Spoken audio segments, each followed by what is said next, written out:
Hi, friends. So today I thought we would take a dive into the Witch's Book of Power, which is my first book that was published, and talk about what's inside of it, the story behind it, why I wrote it, and what I hope my readers are getting out of it.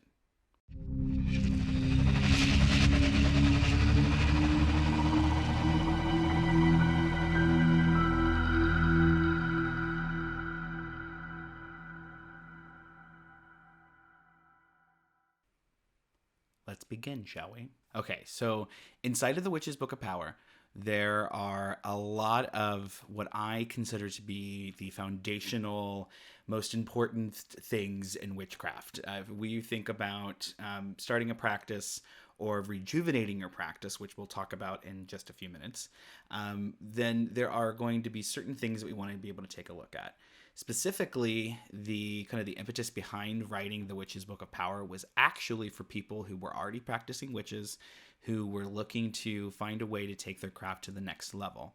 Of course, when you write your first witchcraft book, and it is to go to print, then you also have to be writing for a novice audience. And so I didn't get to write for like super advanced people, but I did get to write in a tone and with certain purpose that usually isn't afforded for something that's a typical 101 book. So sometimes this book gets labeled as a 101 book, and a lot of the times it's in the intermediate to advanced category in witchcraft. It's definitely not a basic witchcraft book, I don't think anyway. Reading lots of witchcraft books in my life, I tried to make it something that was new and fresh and exciting. And so let's take a look at what's inside. So the first thing you're going to notice is a lovely introduction by the amazing Christopher Penczak. And Christopher has been a long-standing friend of mine. We've been friends for many, many moons. And he is a big supporter of my work and me as a person. And he's kind of like my big brother. So when I decided to jump into publishing and take this dive, he was the only person I could think to write the foreword. And it wasn't just because of our friendship, but it was also because of the things I've learned from him over the years. He's a really wise man, and he's been very kind, and just showing me the ropes and showing me amazing magic and some really cool things. And even though I'm not part of the Temple of Witchcraft, I definitely consider him in many ways to be a mentor of mine.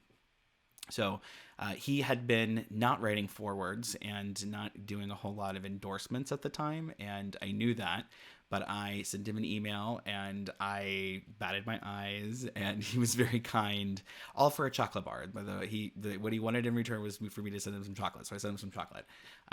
And he was just really kind to write it, and it's an amazing foreword. So when you go to check it out, when you get the book, definitely read that. He said some really cool things in there that I think really help take on the concepts that I tackle in the book, especially with the concept of power and how power is a topic that is so off limits so often.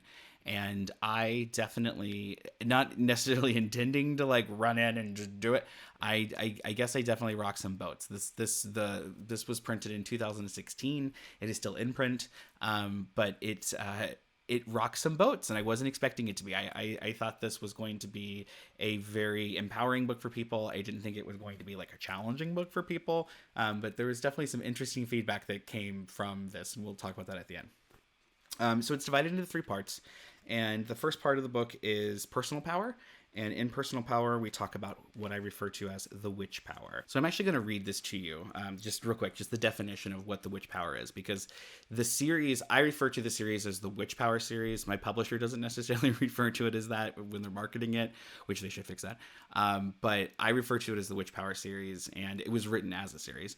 But anyway, so everything really hinges on this one particular principle, like everything in this book, the next book, and the book that follows off of this one particular principle. And that is the way that I define the witch power. So witch power is a term used to describe the instinctive drive and ability to identify, harmonize with, and affect occult, psychic, and preternatural forces. Boom. And so when I was first starting off as a witch, I came to the craft looking for power. I was looking for a way out of a really crappy situation in life. I was looking for answers because I was a psychic kid and I was having these weird experiences. And so witchcraft for me was really a lifeboat. It was something that taught me how to handle myself in a situation. It taught me how to harmonize with psychic and spiritual forces that I was desperately needing in my life to provide stability and empowerment. And all of that became like the bedrock of my approach to witchcraft. I am not somebody who grew up in an area or had a community early on that was focused on everybody doing the same thing and everyone being just a replica of the next person. When I was coming into myself into my power, into myself as a witch, I was part of a community where everybody did something different. We all had our own deities. We all had our own thing going on. And my work and the conversations and the things that kind of were the seedlings of what became the Witch's Book of Power really came from this very diverse kind of community. And my ideas and concepts of what a witch is comes from living in that community and practicing and being a professional in that community, because I was a professional witch for a long time. That's a whole other video. I'm still a professional witch technically, but yes, so that's a whole other video. But the witch power is something that I very much believe is an important thing to talk about, and it's something that I've gotten flack on. I've gotten so much flack on this, and I think it's because if there's one thing I could rewrite, or if there's one thing I could clarify, and maybe in another edition I'll get you to do this, but I would make sure that it's really clear that when I'm talking about the witch power being this special thing inside of you, I'm not like, and it being something that could be inherited through your bloodline. I'm not trying to like do Nazi speak here, right? Like that is so not what is going on. And one of the things that, like after it came out, people got really like, oh, well, he says you have to get your witch power from your ancestors. I did not say that. That is not what the book says. And if the witch power does come from, as I talk about in the book, as one of the many ways witch power manifests, it's not just one way. I've talked about all kinds of different ways. But when talking about it, I discussed the witch lore, and because there is witch lore behind it, which is that we inherited our powers from the Nephilim. And so I talk about that, and because I personally find that mythology fascinating. I personally find it empowering, and I wanted to include it in the book. And somehow that, because there are like far right groups and conspiracy groups and things like that who take that principle and go to like a really dark place with it. That is not what I did. That was not what I was referencing. People put a lot of context onto what I wrote. It's been kind of years of being like, did I write that? Did I say? I didn't actually say that. You watch too many YouTube videos. But me saying that the witch power from a mythological kind of historical perspective in our myths, that we get our powers or our psychic abilities, our witch power from some extra planar spiritual beings, possibly aliens. I don't fucking know. Perhaps they were collecting biological data? No, that felt super off the books. Was literally me bringing up this thing that is talked about in witch community, but isn't often like, it's never been written about really. And so I wanted to write about it, and I wanted to say, hey, there's possibility here, right? And so the one thing that I would clarify with this is that even if the witch power comes from something like the Nephilim, right? Even if that is the case, which I think metaphorically at the very least is the case, it's still something, as Jason Miller said in an interview on my show, because we talked about this on a podcast episode, it would have started in, I mean, the origins of humanity are surprisingly like limited. Like we know where we come from, right? And we're talking about a time when the population of humanity on the planet would have been very, very small. And so if something altered genes at that time, we all would have gotten it. So my point was saying more than anything that you are as a witch, you inherit the power of our species. You inherit this thing that exists, and so it should be venerated and celebrated. And hey, it can come from these weird places like the Nephilim, or it could be something that we get from the earth. Or like I go through all of these different things, and people pick out this one thing and then add context that I did not bring into my story or my work. And that's been frustrating over the years. So I will say, if I could clarify one thing, it would be that. It would be that the witch power, as I talk about in the lore, if the lore is true, then it comes from some surprisingly small places, and all of us would possess it, theoretically. Now, when I wrote this, chakras were something that were just kind of like typical standard in all witchcraft books for a lot of reasons, but I did not want to do that. I tried very hard to avoid putting chakras into my book, and I wanted to talk about the spiritual anatomy of what was going on. I'm also a student of the fairy tradition of witchcraft, and so the idea of the three souls was much more efficient to me, and it was much more accessible to me. And it was the way that I had been approaching spiritual anatomy for many years. And so when I wrote the book, coming at it with the three souls, I was honestly like one of the first people in we'll say, I hate to say the mainstream witchcraft marketing or publishing world, but I guess sorta, I don't know. But I was one of the first people to for Llewellyn or Weiser, one of those types of companies, to really talk about it in depth in this way, and relate it back to magic in the way that I had. And then other people were talking about it. I think it was just a wave that came in at the time, and we were all kind of tuned into the same thing.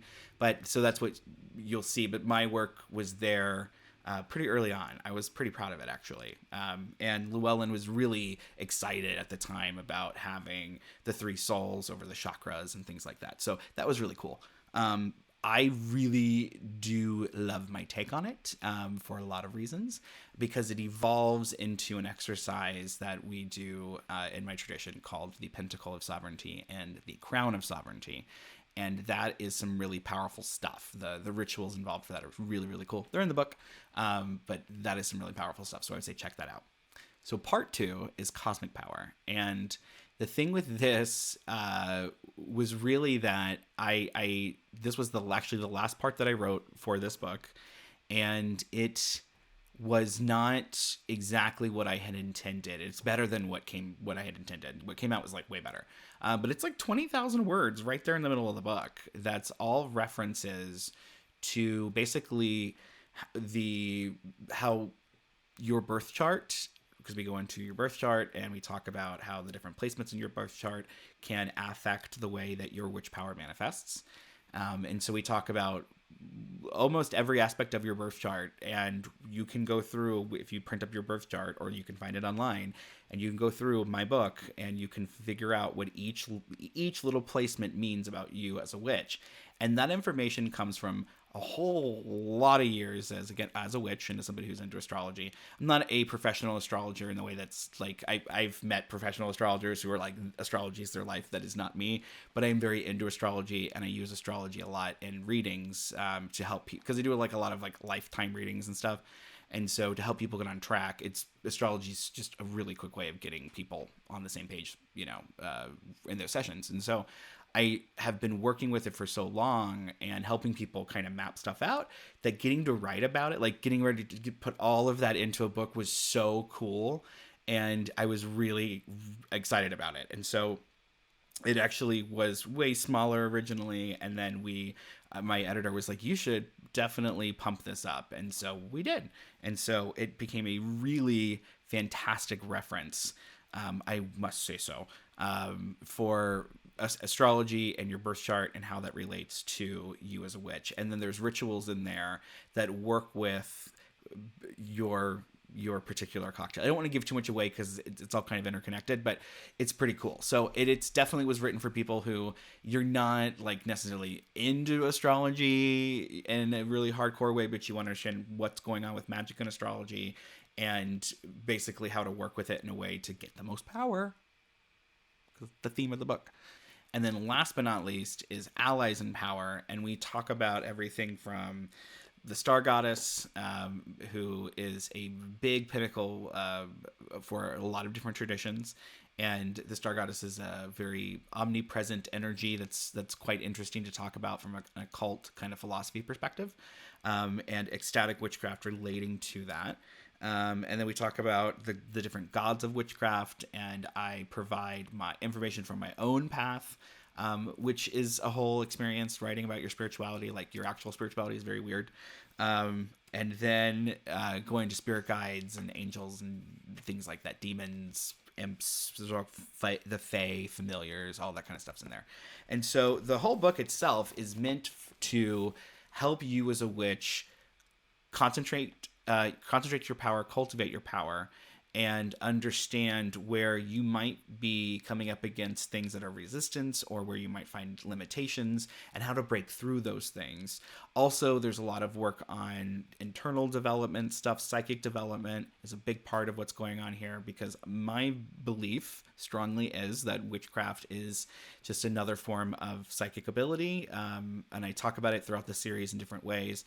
But it's just like, it's a projective ability. Like, we think of psychic ability as just being this receptive thing, but it works both ways. You can receive and project. So I talk about it all, but I approach witchcraft from a perspective of it being a psychic skill that you can develop just like your other psychic skills. And I firmly believe that to be the case. I think everybody can have that skill. I firmly believe that, but when you embrace it and you embrace the energies behind that skill, some really cool things can happen. And that's what we talk about in The Witch's Book of Power. Okay, so the story behind how the book got printed and why I wrote the book. It's kind of an interesting story, and it's one of my favorite things, actually, because when I was 19, I wrote a very bad witchcraft book. It was just bad. It was just a regurgitation of like a bunch of other people's ideas, basically. Nothing was original about it. And I sent it to Llewellyn. They rejected it. I sent it to Weiser. They rejected it. And I got very like, gave up, walked away. Another lifetime later, it feels like. I have the podcast. I am thinking very hard, like, I want to write a book. I want to jump into this. I think I'm ready. And I was really lucky to meet my editor at a conference. And so she knew who I was, and I knew who she was. And we just kind of had this wonderful professional discussion that ended up with me being invited to pitch a book. And so I went with what ultimately became Modern Witch, spells, recipes, and workings, which we'll talk about in another episode. But originally I went going for that. I wanted a picture book. I wanted it to be this very specific thing. And my editor was very kind, and I'm sure on the inside she was like either screaming or laughing. I couldn't tell. But this idea that like, this is going to be a really expensive book to make. And it's something that, because it's so expensive, we don't know that we want to invest all of that in somebody who's never written a book before. So basically the advice was, hold on to that. Let's work on something else. And what else do you have? And I had been teaching a class called The People's Witchcraft, which really focused on Aradia as a mythological feature, feature of a independent spiritual solo path as a solitary practitioner. And we went through the year. It was really cool. At the end of the year, the people were like, hey, can we do more? And that's actually how Sacred Fires got started. So I had all of this material from teaching this class, and that's ultimately the material that I used to write The Witch's Book of Power, The Witch's Book of Spirits, and The Witch's Book of Mysteries. And it was something that I didn't think I was ever going to write about, like, in the way that I did, because it's really personal. And this is something that people do not understand. When you write spiritual nonfiction, it is a very opening, vulnerable kind of experience, because you're writing about your spiritual experiences. You're not writing fiction. You're not writing a story. You're writing about you. You're writing about your gnosis. You're writing about the way that you put all the pieces together.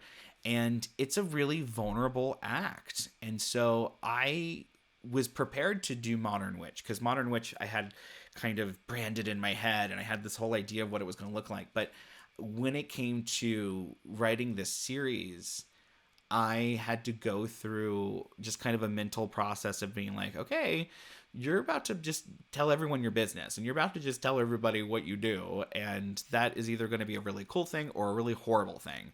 And it has been both. I mean, it's definitely has. I mean, I've definitely had some really crazy experiences, beautiful experiences, but I've also had experiences that were just kind of scary, you know, based off of my, like, the way people do stuff with my work and come at me, you know, with questions and stuff.